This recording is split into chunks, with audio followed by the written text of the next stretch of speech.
자, 그럼 이게 뭐냐?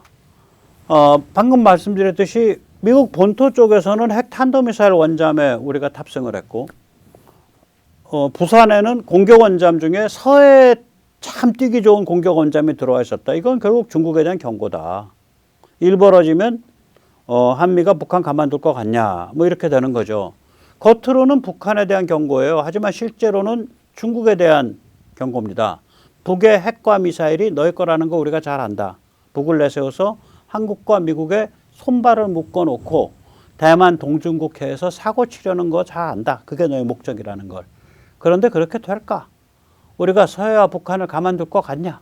이런 무시무시한 메시지입니다. 이 두 개 지금 이거 딱 결합해가지고 보낸 메시지가 정말로 저 정도면은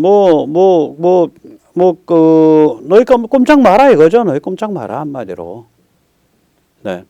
그러니까 이게 북이 저렇게 사고를 치니까 저건 이제 중국이 북을 내세워서 사고를 치는 거거든요. 그러니까 겉으로는 북에 보내는 메시지지만 실제로는 중국에 대해서 보내는 메시지예요. 그래서 제가 아까도 말씀드렸듯이 이 게임 전체가 백모 같은 사람이야 뭐 제야에 있으니까 마음대로 표현해도 되죠. 하지만 정부에 있거나 군에 있는 사람은 그렇게 표현하면 안 되겠죠. 정부에 있거나 군에 있는 사람 또 미국의 평론가들 이런 사람들은 말하지 않고 말하는 법을 지금 하고 있는 거예요. 즉 이거 너희 건지 알아 중국한테 그 말하지 않고 중국한테 어떻게 메시지를 보낼 거냐. 말하지 않고 말하기 그 게임을 우리가 보고 있습니다. 절대로 말하자면은 북의 핵과 미사일은 중국 것이다 이렇게 말을 안 하죠. 그러나 지금 이제 이게 보고 계신 게 요번에 이제 전략 폭격기가 서해를 따라 들어왔단 말이에요. 이거 굉장히 드문 일이에요. 저는 이런 일을 알지 못합니다. 주로 동해 쪽에서 활동을 했어요. 왜냐면 서해를 따라 들어온다는 얘기는 여차하면 중국을 팬다는 소리거든요. 저게 그 시그널이 그거예요. 그러니까 보세요. 자, 전략 폭격기가 서해를 따라 들어와 잠수함이 왔는데 공격 원잠이 왔는데 거기에 지금 기종으로 치면 5가지 중에 제일 작은 애가 와. 서해에서 활동하기 딱 맞는 게 이게 다 뭐냐고 이게. 예. 그래서 이거는 정말 전부 중국을 딱 노려다보는 그러한 엄중한 경고라고 저는 생각을 합니다. 북의 핵과 미사일이 중국 것이라 이렇게 말을 하면 잘 믿지 않는 분들이 많습니다. 또 저는 이제 한반도에서 북한이 심각한 도발을 하면 99.9% 이건 중국이 시킨 것이다 그렇게 말을 해요. 2010년에 갑자기 왜 쟤들이 천안함을 폭침시켰을까? 또 갑자기 연평도 포격을 왜 했을까? 너무 느닷없잖아요. 그 해가 중국이 엄청 떴던 해입니다. 그 해에 중국이 일본을 앞지르고 G2가 됐던 해예요. 또 그 해에 서방은 국제금융위기로 해롱거릴 때였습니다. 그리고 또한 중국에는 미국에서 이렇게 양적 완화해서 돈 쫙 푸니까 이 금융계가 중국에 쫙 들어가서 중국에 투자를 했어요. 그 돈이. 그 돈의 상당 부분이 중국의 지금 유령도시로 투자했다가 첫 단계였기 때문에 그들은 빠져나왔죠. 유령도시 투자한 데들은. 그러니까 지금 아마 유령도시 투자에 물려있는 데들은 중국계 자본이 아닐 거예요. 미국계 자본이 아닐 거예요. 그건 중국 내부 자본일 거예요. 그러니까 이게 뭐냐면은 이게 몰려 들어갔던 해거든요. 이게. 그러니까 중국은 왕창 떴어요. 일본 앞질러서 G2가 됐지. 자, 그러니까 이제 한판 축포를 쏴야죠. G2에 올라선 이 기쁜 시절 어찌 풍악을 올리지 않았으냐. 정해라. 너 지금 정은이 내세우려고 하는 거 우리가 다 도와주고 있잖아. 그러니까 그 후계를 걱정하는 네가 가기 전에 한번 풍악 한번 근사하게 올려봐. 라면 머리 정이라. 그러니까 김정일이가 그냥 풍악을 근사하게 올린 겁니다. 날짜는 우남 이승만 우리 건국 대통령 생일 3월 26일에 맞췄고요. 천안함을 폭침시킨 거죠. 그리고 한국이 별로 겁 안 먹으니까 또 약에 올라서 11월에는 연평도에 포격까지 가했죠. 아주 이 정도 말씀드려서는 야 그거 너무 심각한 비하가 아니냐. 글쎄요, 좀 보세요. 표를 한번 보세요. 북한의 1차 핵실험이 2006년 10월 달입니다. 그 다음에 2차가 2009년 5월 달이고요. 그 다음에 3, 4, 5, 6차는 전부 2013년에서 2017년까지 몰려 있습니다. 이게 2006년이란 해나 2009년이란 해가 뭐냐를 봐야 되는데요. 이 시진핑이 당 내부적으로 뜨기 시작한 게 최소한 2006년입니다. 왜냐하면은 2007년에 시진핑이 갑자기 2계단 올라가요. 샹하이 시장 갔다가 바로 중앙정치국 상무위원 됩니다.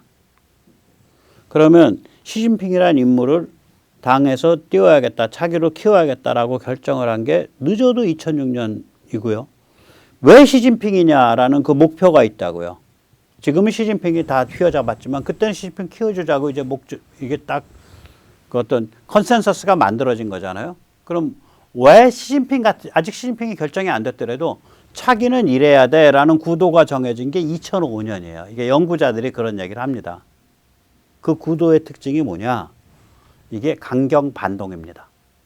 하드라인 리액션이에요. 공산당과 인민해방군의 입장을 국가 통제와 이걸 강화한다. 그게 2005년에 이미 정해져요. 지금 우리가 보는 시진핑 체제의 그 기본 방향이 시진핑이라는 이름 없이 앞으로는 그렇게 돼야 돼 라고 기본 방향이 설정이 된 게 이미 2005년이라고 연구자들은 얘기를 합니다. 그 방향이 설정된 거랑 즉 강경 반동 구상이 정해진 거랑 북핵이 정확하게 일치해서 가요. 정확하게 일치해서 갑니다. 자, 이제 다시 한번 제가 말씀을 드릴게요. 그러면 이제 이거를 다시 시작해 보면, 야, 그러면 왜 그걸 빨리빨리 진행 안 하고 왜 갑자기 2013년부터 세졌어? 예, 그 방향은 결정됐더라도 제 짐작에 이제 말하자면 6년에서 2013년 사이 7년 동안은 온건파의 반발이 있었을 거예요. 교통정리가 잘 안 됐을 거예요. 온건파 반발이 있죠. 당의 저희 범털들의 큰 흐름은 그 방향으로 가 있는데 온건파들, 그래도 서방과 그래도 좀 눈치 좀 보고 가야 돼. 뭐 이런 사람들의 반발이 흔히 우리가 후진타오를 꼽는데 리커창하고 그 반발이 그래도 있단 말이죠. 근데 리커창도 그렇게 온건파 아니에요. 예. 그 리커창이 그때 누구야? 그 미국 사람 만났을 때 베이징에서 뭐라고 했냐면 한참 떠드는데 그 장광설 한 15분, 20분짜리 장광설의 기본 취지가 뭐냐면 그게 한 2018년, 19년경 될 거예요. 그 기본 취지가 뭐냐면 너희 미국 끝났다. 이제는 중국의 시대야. 우리는 리커창 그러면 굉장히 온건한 사람이라고 생각하잖아요. 그러나 최소한 중국은 뜨는 해, 미국은 지는 해. 이 관점까지는 리커창이든 후진타오랑 다 똑같은 거야. 뭐만 다르냐? 야, 그래도 좀 뒷맛이 있으니까 좀 조심해야 돼, 아직. 요것만 좀 다른 거예요. 그래서 이제 거기서 강경과 온건이 갈리는 건데, 강경 반동, 예, 강경 반동이 언제 그럼 결정됐냐? 그 라인이다라고 결정된 게 2005년엔 결정됐고, 그래서 엎치락뒤치락 하면서 당내가 정리되는 과정이 2013년까지였기 때문에 그때까지는 핵실험이 2번밖에 없었던 거예요. 그리고 2013년부터 무려 그냥 3, 4, 5, 6차 그리고 성공 그 전까지는 그냥 해본 거고 그렇게 돼요. 그러니까 기술 수준이 3차부터 확 달라지거든요. 북한 핵실험이. 예, 그렇게 된 겁니다. 그래서 이제 이거를 좀 더 이제 설명을 해보면 이렇습니다. 시진핑은 단순한 한 개인이 아닙니다. 또 단순히 태자당이라는 한 정파를 대표하는 게 아니에요. 뭐 시진핑이 태자당을 대표하고 있다 아닙니다. 시진핑은 강경 반동 노선을 대표하고 있는 인물이고 그 노선을 강화한 인물입니다. 그건 2018년 중국 헌법 개정에서 그냥 고스란히 드러납니다. 자, 그러면 시장 경제가 발전함에 따라 중국은 심각한 문제에 부닥쳤습니다. 한편으로 이제 민초와 기업가들의 그런 약진이 쫙 올라오죠. 그러니까 당과 인민해방군과 이제 국가 통제 시스템, 그 권력 유지 시스템이 상당한 이제 그 불안감을 느끼는 거예요. 그러니까 여기서 공산당과 인민해방군을 무한 강화하자는 강경파가 생성된 건데, 이 입장이 공산당과 인민해방군 내에서 이 입장이 주도적이 된 게 이미 2005년이라고 그렇게 얘기가 됩니다. 중국 연구자들 사이에서. 우리나라 중국 연구자들이 이런 말 잘 안 하는데 외국선 좀 그런 얘기가 나와요. 이 영어로 고스란히 번역하면 이렇습니다. 이 시점에 중국 지배 집단은 더 이상 지금까지와 같은 방식으로 계속 성장하는 것은 불가능하다는 것을 절감하게 됐다. 또한 이 같은 추세로 발전하는 경우 정치적 사회적 압력을 견뎌낼 수 없다고 봤다. 그래서 근본적 변화를 생각하게 됐다. 그러나 이 근본적 변화는 한참 시간이 흐른 다음에야 그 실체가 드러났다. 이걸 제 식으로 해석을 하면 2005년에 강경 반동 구상이 끝났고 그걸 이제 천천히 이제 차근차근 준비를 해가서 그게 시진핑 집권이라는 모양으로 드러난 건 2013년. 시진핑 집권 확 실시된 건 2010년. 그게 이제 시진핑의 그 당 군사위원회 그 부위원장이 그 차기 권력자 자리거든요. 그게 2010년에 이미 시진핑이 올라가거든요. 그러니까 시진핑이 저장성 성장에서부터 당 중앙무대의 차기까지 딱 가는데 5년밖에 안 걸린 거예요. 그리고 차기 전에 차기 후보, 유력 후보로 가는데 딱 몇 년 걸린 거냐? 2년 걸렸어요. 네, 그 굉장히 빠른 거예요. 굉장히 빠릅니다. 그러면 이제 중국의 어떤 그 모순이라는 건 뭐냐? 이거 정리를 해보면 이거죠. 마르크스는 생산력과 생산관계의 모순을 얘기했죠. 생산력이라는 건 한마디로 기술 수준이에요. 생산관계라는 건 한마디로 뭐냐면 정치경제 제도예요. 다시 말하자면 기술 수준은 자본가를 필요로 하지 않는데 정치경제 제도는 자본가와 사유재산으로 돌아간다. 그러니까 혁명에서 때려 엎으면 된다. 이게 뭐 마르크스 얘기죠.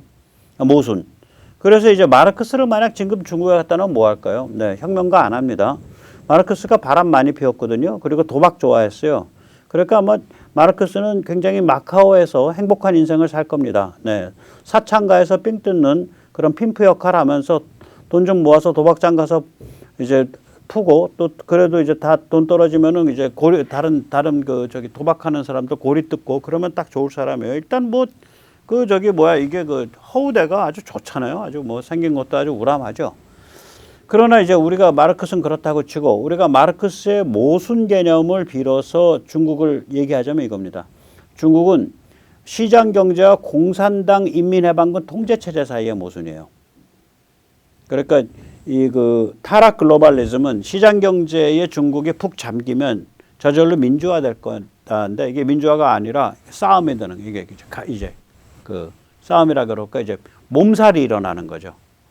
그 다음에 이제 다르게 표현하면 경제 발전과 국가 체제 사이의 모순이에요.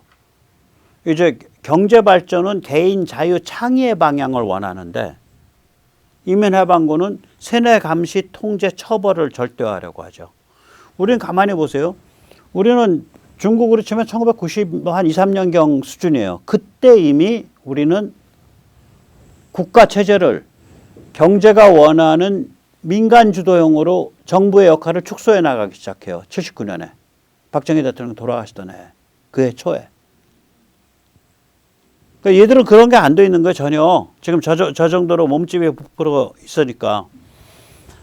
그래서 이게 이제 그런 상태에서 얘들이 2005년에 야, 이거 우리 감당 못해. 이렇게 계속 가면 우리 틀어줘야 돼. 우리 소신을 갖고 강경 통제를 해야 돼서 강경 반동을 결정을 하죠. 인민해방군과 공산당의 코어 그룹이. 그러니까 당연히 야, 우리가 이 방향으로 가면 미국과 충돌하고 이러니까 북에 핵과 미사일 밀어줘가지고 우리 별동부대 하나 만들어야겠어. 이렇게 판단이 됐을 거다라고 저는 추정을 합니다. 예. 그래서 저는 이제 이 추정이 맞다면 중국 공산당 인민해방군의 그 코어 집단이 2005년경에 한편으로는 핵과 미사일을 밀어주고 다른 한편으로는 그게 뭐 시진핑이든 뭐 동진핑이든 뭐 가이진핑이든 간에 다른 한편으로는 말하자면 강경 반동 구조를 잡았을 때 이미 그때 중국은 끝났다. 이미 그때 오늘 우리가 보는 이런 백지 시위까지 이게 다 그 안에 포함되어 있는 거다. 이미 18년 전에. 그렇게 생각을 합니다. 예. 자, 한마디로 말씀드리면 다 엮여 있는 세상이죠. 네, 우크라 전쟁에서 러시아가 박살나는 바람에 서태평양이 한숨 돌리게 된 거예요. 우리 동아시아가. 만약에 러시아가 계획대로 걔들 3주 안에 우크라 정복한다고 봤거든요. 3주 안에 우크라를 계획대로 정복했다면 키이우는 뭐 한 3, 4일 안에 정복하고 나라 전체 정복하는데 3주 봤어요. 러시아가. 만약에 그런 일이 발생했으면 시진핑은 반드시 사고 쳤죠. 또한 필리핀이 미국한테 군사기지 4개를 내주었기 때문에 중국의 태평양 진출이 완전히 봉쇄됐죠. 그러면 거기 미군기지 들어오게 되면 중국이 도발했다가는 해남도, 그 다음에 광동, 광시, 그 다음에 후지안, 저장, 그 다음에 호남, 후난 여기 다 작살나는 거예요. 남부. 그거 다 축동거리예요. 이렇게 되니까 이제 우리가 훨씬 수월해져서 우리가 좀 더 안전해지는 거죠. 이렇게 다 엮여 있는 거예요, 서로. 또 그래서 우리가 이번에 말레이시아에 FA-50을 팔게 거죠. 뭐 필리핀도 그렇고요. 그 두테르테 때 너무 심했죠. 인도네시아도 그렇고 말레이시아도 그렇고 태국도 그렇고 전부 중국 눈치 많이 보는 나라들이에요. 거기야말로 진짜 중국은 뜨는 애, 미국은 지는 애 이렇게 생각을 했죠. 또 거기 그 중국계 그 화교들이 전부 경제를 장악하고 있잖아요. 정치도 장악하고 필리핀은 정치까지 장악해 있죠. 그 중국계 화교 자본이 이미 80년대 초부터 그 타이완에 밀고 들어갈 때 제일 많이 밀고 들어가는데 제일 먼저. 그러니까 그때 이제 타이완이야. 중국에 밀고 들어갈 때 그때 중국에 밀고 들어간 데가 홍콩을 주로 통로로 해서 밀고 들어갔는데 80년대 초에 동남아의 화교 자본, 그 다음에 대만의 국민당계 그 대만 상인 타이상 자본, 그 다음에 의외로 일본 자본이에요. 그 셋이 제일 처음에 깃발 꼽았어요. 그런 백그라운드를 갖고 있으니까 최근까지도 야 이거 미국에 줄 서야 돼, 중국에 줄 서야 돼 이랬다가 우크라 전쟁 그런 계기도 있고 뭐 다른 계기도 있고 지금 미국이 저렇게 딱 관점을 잡으니까 이제 줄을 제대로 서는 거예요. 그러니까 우리가 FA-50도 수월하게 이제 말레이시아에 팔게 된 거고. 그래서 이제 앞으로 인도네시아가 우리 KF-21 갖고 속 좀 썩였는데 아마 좋아질 겁니다. 그것도 다 사라질 겁니다. 그리고 한국이 그 폴란드와 같은 그런 그 유럽 자유벨트뿐만이 아니라 동남아에서 굉장히 중요한 한층 더 중요한 역할을 하게 될 것입니다. 예. 오늘 여기까지 모시겠습니다. 감사합니다.